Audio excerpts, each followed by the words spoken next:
Bonjour à chacune et à chacun et bienvenue pour ce moment cultuel. Au micro, Georges Quenon.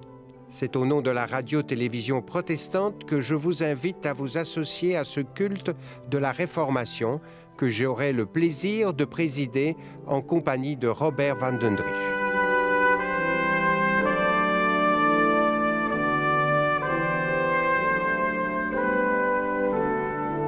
Voici venu le temps de la halte, qui nous invite à l'essentiel, sans artifice ni faux semblant, pour accueillir la nouveauté.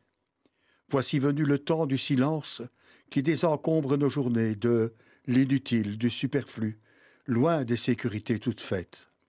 Voici venu le temps de la prière qui fait taire notre imagination, qui stoppe les courses folles où nous sommes embarqués. Voici venu le temps d'un dialogue avec celui qui est, qui était et qui vient. Dieu nous donne rendez-vous pour un instant de vérité. Il nous donne sa grâce et sa paix.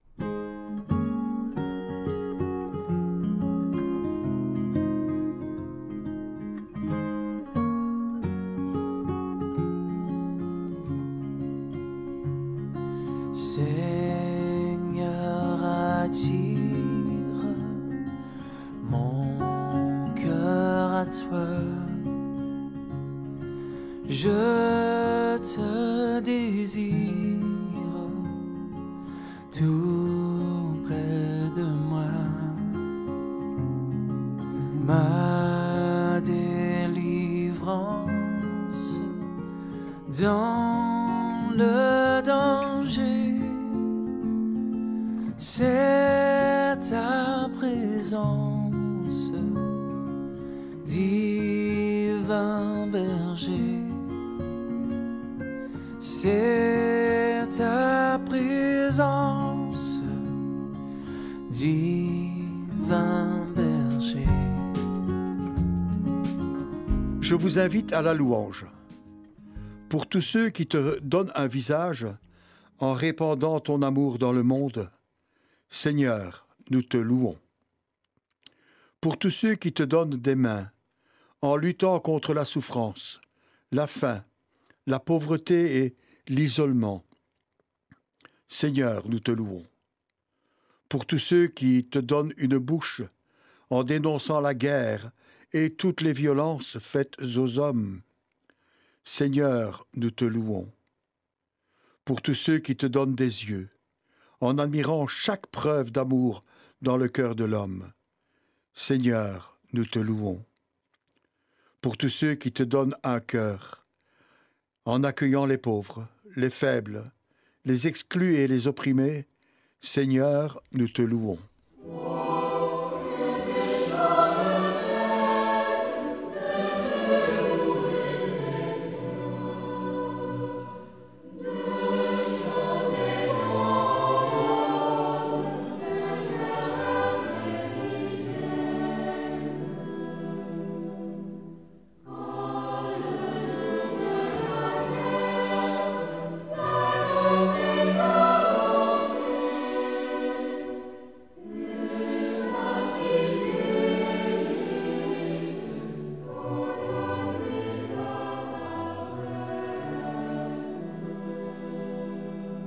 Mettons-nous à l'écoute d'une parole de remise en question.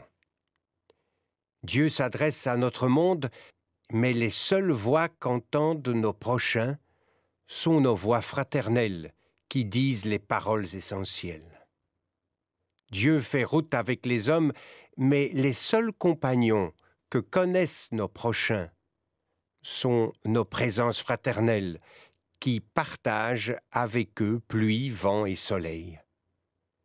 Dieu aime les hommes, mais les seules mains qu'éprouvent nos prochains sont nos mains fraternelles qui étreignent, consolent, accompagnent.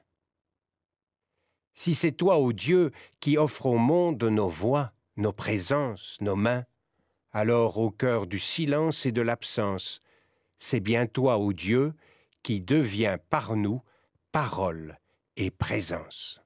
Prions. Éternel, nous voulons te dire quelque chose. Devant les douleurs et les souffrances qui irradient nos vies, nos peuples, notre terre. Te dire aussi notre désarroi quand nos propres erreurs, conscientes ou non, volontaires ou pas, prolongent ces douleurs et ces souffrances. Comment vivre sans oublier? Comment vivre en oubliant? Seigneur, suscite en nous l'esprit de conversion, de changement. Puissions-nous comprendre, à travers d'autres points de vue, comment servir à quelque chose, à quelqu'un, à quelques-uns, sans être esclaves d'une cause. Insuffle en nous un évangile qui relève et qui libère. Pardonne-nous d'agir si naturellement comme si nos pensées et nos actes n'avaient pas de conséquences. Libère-nous de la culpabilité, que ton dynamisme devienne notre joie et notre force.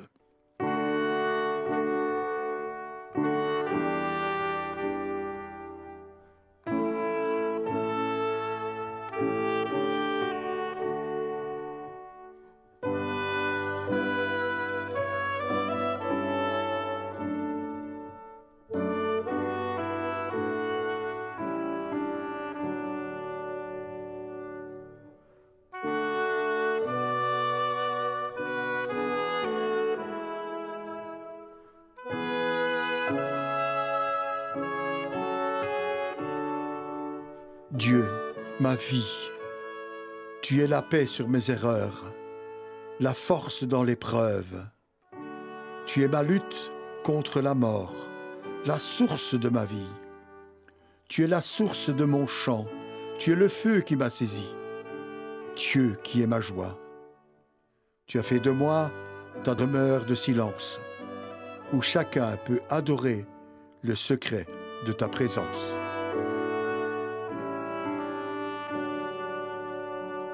Voici venu le moment des lectures bibliques et de la méditation. Éternel, parfois ta voix a du mal à percer dans nos vies et dans nos cœurs. Nous vivons dans tant de bruit et d'inquiétude.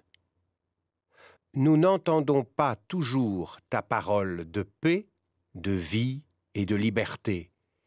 Parole venue du passé à travers le vieux livre de la Bible, parole cachée au cœur du monde et au cœur de nous-mêmes. Que notre esprit s'ouvre à ton esprit qui fait souffler des vents libérateurs et trace des chemins d'aventure et d'espérance sur lesquels Jésus a marché et nous invite à le suivre. Amen. Je vous invite à écouter 3 courtes lectures bibliques que nous méditerons ensuite ensemble. D'abord, quelques versets tirés du psaume 145. Le Seigneur est bienveillant et miséricordieux, lent à la colère et d'une grande fidélité. Le Seigneur est bon pour tous, plein de tendresse pour toutes ses œuvres. Les yeux sur toi, ils espèrent tous, et tu leur donnes la nourriture en temps voulu. Tu ouvres ta main et tu rassasies tous les vivants que tu aimes. Le Seigneur est juste en toutes ses voies, fidèle en tous ses actes. Le Seigneur est proche de tous ceux qui l'invoquent, de tous ceux qui l'invoquent vraiment. La deuxième lecture est tirée de la première lettre de Pierre. Chapitre 2, versets 9 à 10. Mais vous êtes la race élue, la communauté sacerdotale du roi, la nation sainte, le peuple que Dieu s'est acquis, pour que vous proclamiez les hauts faits de celui qui vous a appelé des ténèbres à sa merveilleuse lumière. Vous qui jadis n'étiez pas son peuple, mais qui maintenant êtes le peuple de Dieu. Vous qui n'avez pas obtenu miséricorde, mais qui maintenant avez obtenu miséricorde. Et pour terminer, voici la lecture de l'Évangile selon Matthieu, au chapitre 5, les versets 13 à 16. Vous êtes le sel de la terre. Si le sel perd sa saveur, comment redeviendra-t-il du sel? Il ne vaut plus rien. On le jette dehors et il est foulé aux pieds par les hommes. Vous êtes la lumière du monde. Une ville située sur une hauteur ne peut être cachée. Quand on allume une lampe, ce n'est pas pour la mettre sous le boisseau, mais sur son support, et elle brille pour tous ceux qui sont dans la maison. De même que votre lumière brille aux yeux des hommes, pour qu'en voyant vos bonnes actions, ils rendent gloire à votre Père qui est dans les cieux.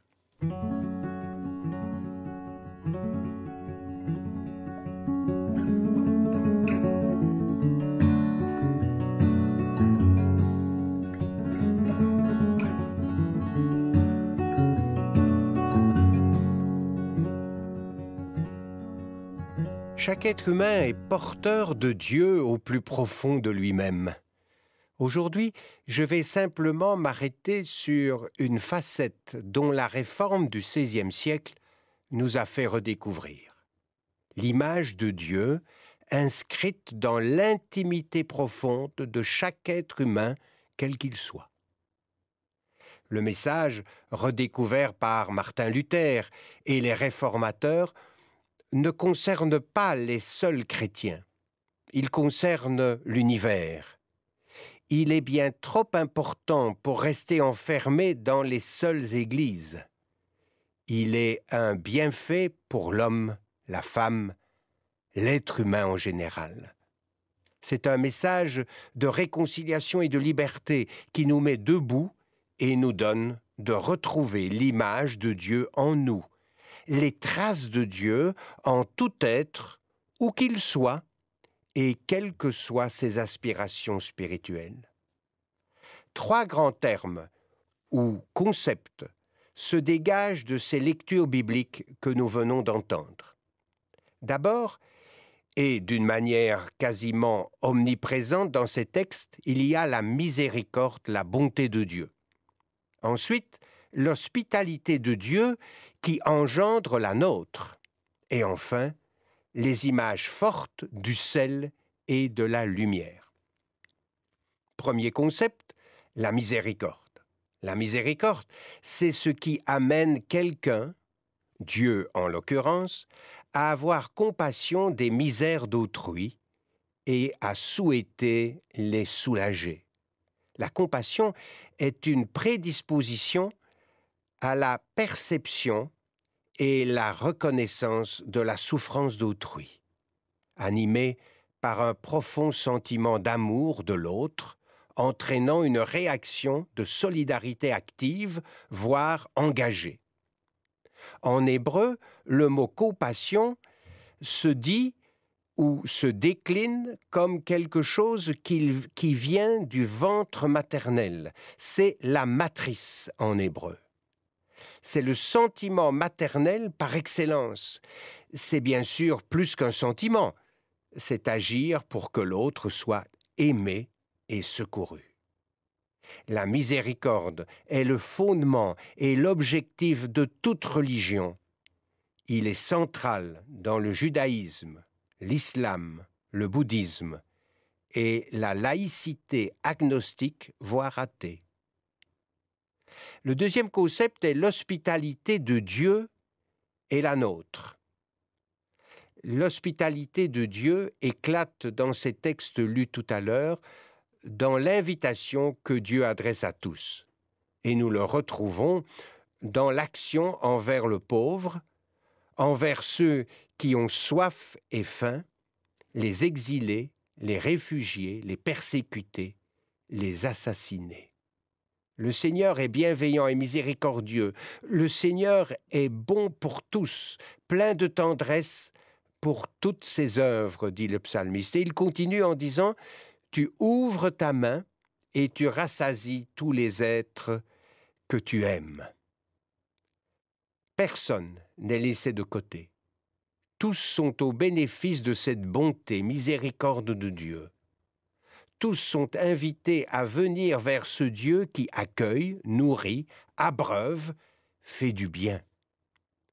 Comme l'écrit Paul aux Galates au chapitre 3, « Car tous vous êtes par la foi fils de Dieu en Jésus-Christ. Il n'y a plus ni juif ni grec, il n'y a plus ni esclave ni homme libre, il n'y a plus l'homme et la femme, car tous vous n'êtes qu'un en Jésus-Christ. » Chaque individu, chaque Église, chaque peuple peut louer Dieu et le prier selon sa sensibilité, sa tradition propre, pour autant que chacun se soucie du bonheur de l'autre, que chacun use de la compassion, de la miséricorde envers l'autre. N'est-ce pas là le plus grand de tous les hauts faits de Dieu? Cette hospitalité de Dieu est rendue particulièrement visible dans le moment eucharistique et aussi dans tous nos moments de solidarité, l'attention, le respect dont nous sommes appelés à porter aux autres. Troisième concept, le sel et la lumière.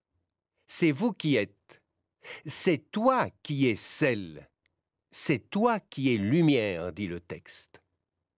C'est d'abord un état, c'est notre identité propre et personnelle, c'est notre dignité humaine. Nous n'avons pas à faire quelque chose pour être sel et lumière, nous le sommes. Nous aurons toujours de la valeur. Nous n'avons pas à mériter notre droit à vivre et à être heureux. Aucun être humain ne peut perdre cette dignité qui est à l'origine même de l'existence humaine. Cette dignité est une pure grâce de Dieu. C'est notre sel et notre propre lumière. Il n'est pas dit que c'est le sel de Dieu ou la lumière de Dieu qui passe à travers nous. Non, c'est le nôtre, la nôtre. Les vertus du sel, nous les connaissons. Il donne du goût aux aliments, mais aussi il purifie et il conserve. Nous ne sommes pas obligés de donner notre saveur et notre lumière, certes, mais alors quel gâchis. Le bon sel ne perd jamais ses vertus. De même pour la lumière. Même si le sel ne se mélange pas aux aliments, et même si la lumière ne brille pas pour les occupants de la maison, il n'en reste pas moins sel et lumière pour eux-mêmes et pour Dieu, mais ils sont perdus pour les hommes. Le christianisme ne pourra jamais être seulement une religion de salon. Le christianisme se vit dans l'action, dans l'engagement pour les autres. On ne peut pas être croyant et non pratiquant. Ce serait contradictoire. Cela équivaudrait à du sel ayant perdu sa saveur, c'est-à-dire un sel qui reste enfermé dans la salière. Un Dieu d'amour, de grâce qui libère l'homme, l'émancipe, en fait un adulte, ne peut pas être un Dieu en même temps qui exclut ou qui envoie en enfer, qui nous brise. De même pour la lumière qui resterait sous le boisseau. Un boisseau, c'était un pot qui servait à mesurer le volume d'un sac de blé, par exemple. Ce qui peut cacher notre lumière, c'est justement essayer de mesurer les autres selon notre propre mesure. C'est donc le jugement que l'on porte sur l'autre. C'est manquer ainsi d'amour, de miséricorde. C'est juger, exclure nos frères et sœurs, les êtres humains que Dieu, dans sa miséricorde, appelle à venir chez lui.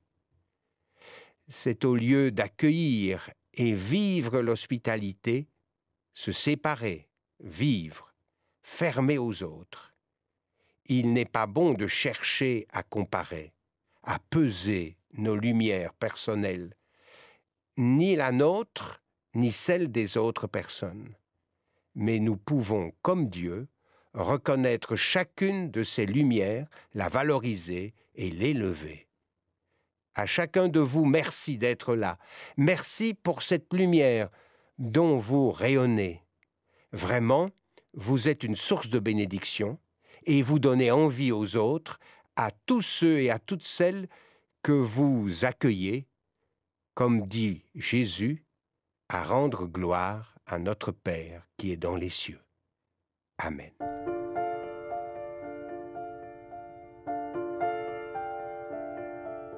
Sauveur ô Maître, dirige mes pas, que mes regards ne s'attachent qu'à toi, que rien ne vienne troubler mon esprit. C'est ma prière le jour et la nuit.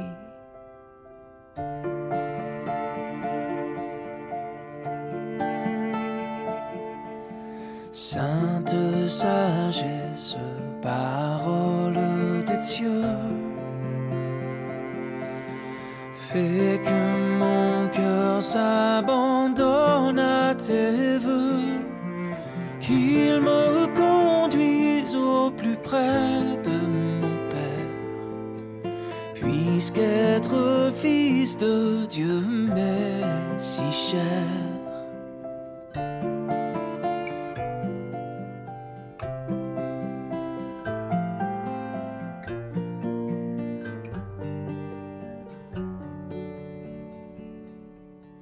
Que rien sur terre, que nul ici-bas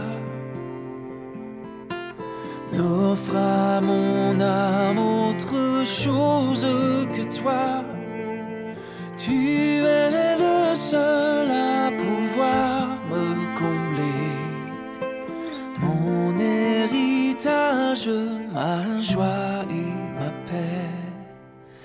Oh.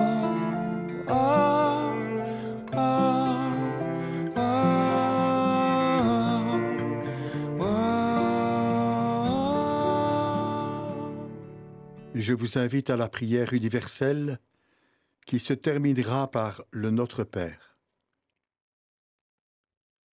Seigneur Dieu, il ne faudrait pas que notre prière d'intercession soit une manière de rester en retrait, en te laissant le soin de faire tout le travail.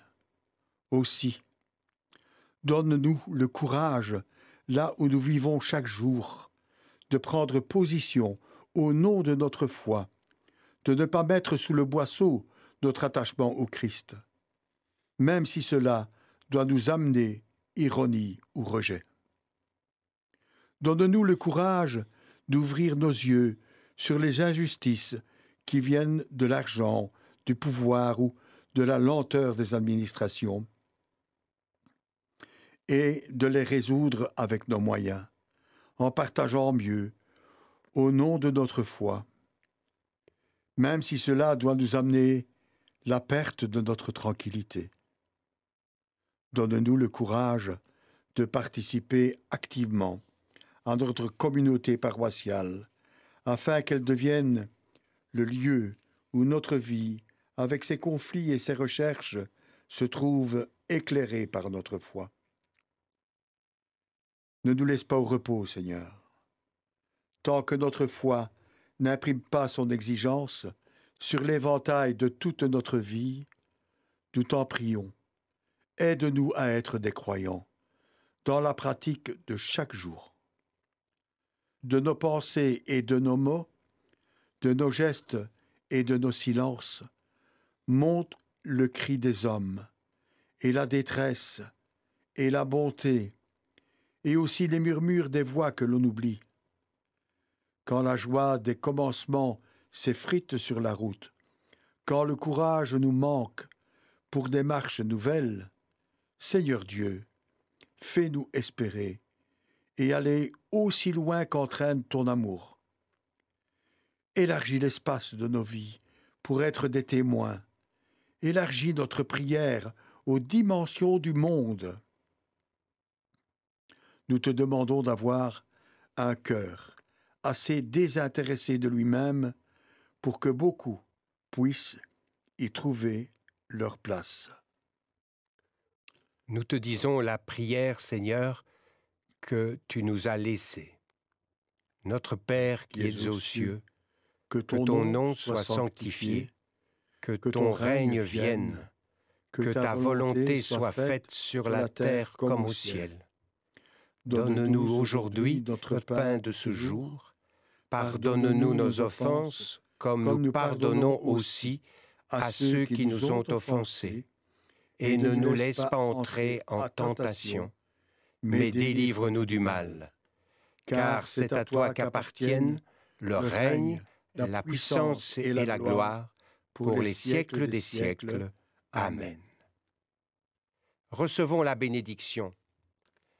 Sur nos chemins escarpés et sur nos grandes routes, dans nos maisons et au cœur du monde, parmi nos frères ou au milieu d'inconnus, où que nous soyons, Dieu est là. Où que nous soyons, il nous accompagne, il nous aime et garde nos pas. Allons en paix. Amen.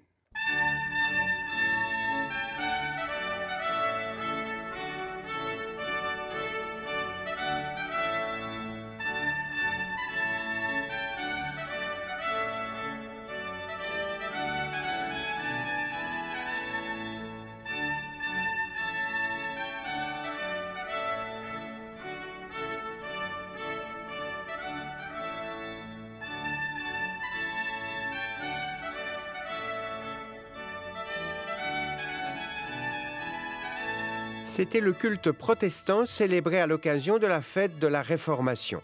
Si vous désirez recevoir les textes liturgiques, le texte de la prédication, il suffit que vous en fassiez la demande à la radio-télévision protestante rue Brognier 44 à 1070 Bruxelles ou via notre site www.aprt.be. Robert van den Driesch et moi-même avons été très heureux de vivre ce moment avec vous. Je vous donne rendez-vous samedi prochain à 20h30 pour l'émission Présence protestante. Bonne journée sur la première.